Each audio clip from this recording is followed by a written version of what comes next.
Hey there guys, welcome back to Victor Vector's Garage. Today we're going to be going over the install of the bullet point mounts RubiGrid system in the Ford F250. Let's get into it. Alright guys, so before I installed the RubiGrid mount, I was just running a single magnetic mount that was just stuck to the front of the dash right here. I was using that with my quad lock case. I was able to lock in and hold my phone approximately in this location. Everything worked out good for that, but my wife has had to be driving my truck a little bit with me doing some projects on her Jeep, Project Piplup, and it doesn't give her a place to be able to mount her phone because she just has a normal magnetic case. She doesn't have the quad lock case, so there was a little boss that was interfering with that. So I've been thinking about, and after we installed it on Project Piplup, I decided, you know, this is a pretty nice mount, and I'm interested in throwing this into the Ford F250. So I decided to look at it, figure out some of the mounts that I wanted to run, and figure out what devices I wanted to have up here. So what I ultimately decided was I wanted to have two long arms for each of our phones. So I'll have mine, and then my wife can have hers up here on the dash if she decides she wants it there. And then also I wanted to have a place for one of my rugged radios. So if we're driving to the trail or something, or we're trailering along with other friends, driving across the country or anything, then I have a radio mount in my truck and I can stay connected with everybody. I don't have it just sitting here in the dash. Now, one big thing that I wanted to maintain with this system is I wanted to keep the phones below the hood line. So what I was able to do was I came up with a couple of different ideas using different mount lengths and some of the connectors to be able to drop it down below the front of the dash here.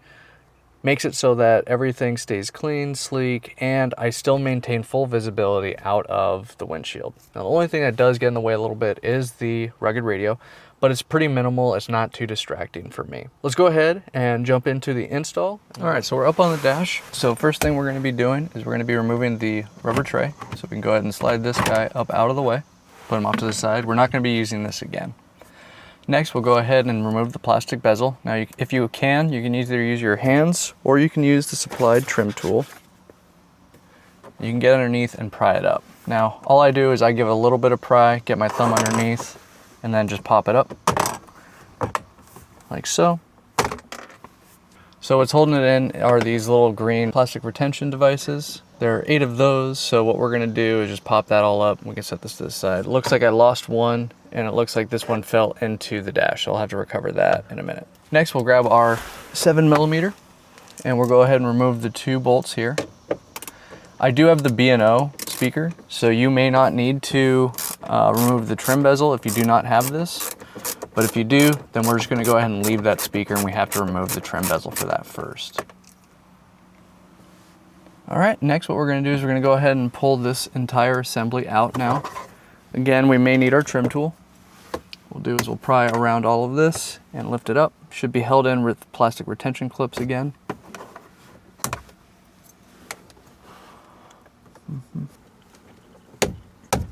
All right, there we go. Then once you start getting it going, then you can go ahead and use your hands to go ahead and pull it up the rest of the way.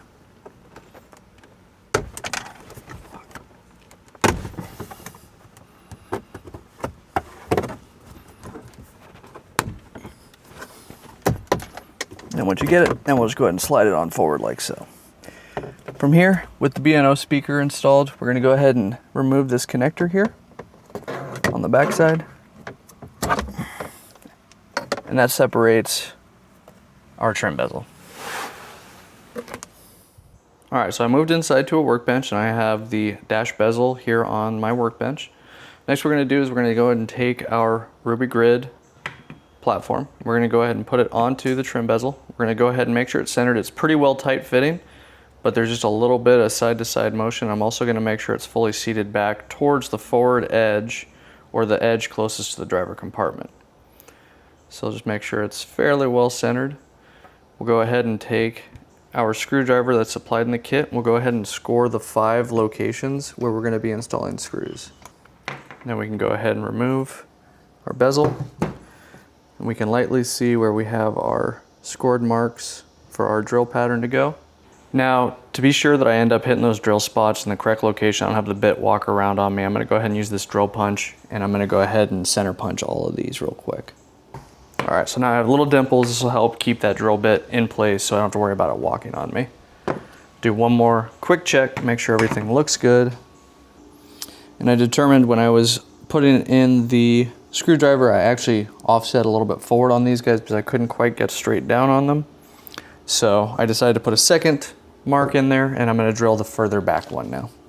Make sure your finger is not behind the drill bit for when you go through. All right, that gets our 5 holes drilled.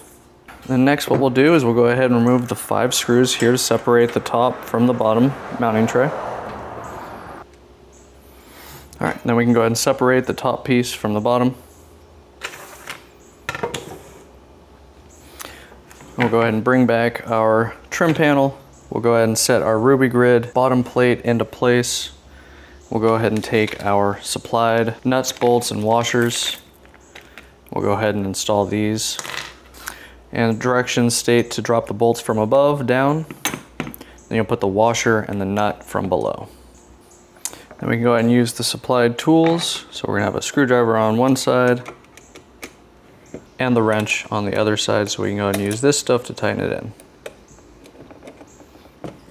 What I'll do is I will go ahead and hold it from the back side underneath and tighten with the screwdriver from the top. I'm gonna get these nice and snug. All right, with this all tightened and mounted up, let's go ahead and take it back over to the truck. All right, so we're ready to go ahead and reinstall the trim panel. So if you have the B&O radio, you're gonna first want to reconnect your harness here to your speaker. Go ahead and go until you hear the click. Then we can go ahead and set this back into place. I'm gonna first route this cable around the backside, and we're gonna go ahead and bring it into place. First, we're gonna slide the backside in underneath this leading trim. And then we can go ahead and feed the rest of the clips down, and we'll firmly push down to re-engage all those plastic clips. Work your way all around, making sure all of them are securely in place. All right, next what I'm gonna do, I'm just gonna do a quick spot check, make sure everything looks good here on the RubiGrid, and it does. So what we'll do is go ahead and reinstall our 2 screws using the 7mm socket. Get those started, bring in our socket. All right, and we just wanna make sure those are nice and snug, no need to over tighten them. All right, and then we can go ahead and bring our B&O bezel back into place. Go ahead and place him in location, firmly push down to engage the clips. Next, we'll take 2 of the self-tapping screws, and we're gonna go ahead and install that on here and here into the plastic to fully secure it into place. Now, you might find it easier to use an impact driver to get that screw to go in, or you can also pre-drill the hole slightly to get it to go as well. All right, next what we'll do is we'll go ahead and bring our grid back in. We'll go ahead and set it into place. And what we're gonna wanna do is start figuring out where we wanna have our different mount locations and set up so that we can get those locked in their final location. All right, with the mounts locked into place, now we're ready to go ahead and reinstall the 5 set screws to be able to hold this in place. So we'll go ahead and use the supplied screwdriver and those screws reinstall. And then just make sure they're all snug, nice and tight. All right, with that, now it's just final positioning of the mounts, making sure that they are exactly where you want them, tighten them in, be good to go. Let's go ahead and talk about the mounts that I chose to run with my bullet point mount RubiGrid system in the Ford F250. So for my primary phone, I have a inductive charging head with a fan inside. This is routed around and down to the 12-volt plug on the dash. I have their shortest double ball mount, including the 4cm included ball mount that is mounted up. I then also have my rugged radio set up here with their rugged radio mount and the 1cm extension arm. And then I have another 4cm arm with the stubby magnetic mount. So with that, guys, we're gonna wrap up today's video. Hope that you enjoyed this install of the bullet point RubiGrid mount for the Ford F250. But yeah, if you guys enjoyed today's video, go ahead and hit the thumbs up button for me. For all of you that are returning subscribers, I appreciate you guys as always. For anyone new to the channel that's enjoying the content that I'm uploading, please consider subscribing. It helps my channel grow. With that, guys, we're gonna call it a day. We are Victor Vector Garage, taking on these builds and the trails, both direction and magnitude. All right, guys, have a good one. Catch you next time.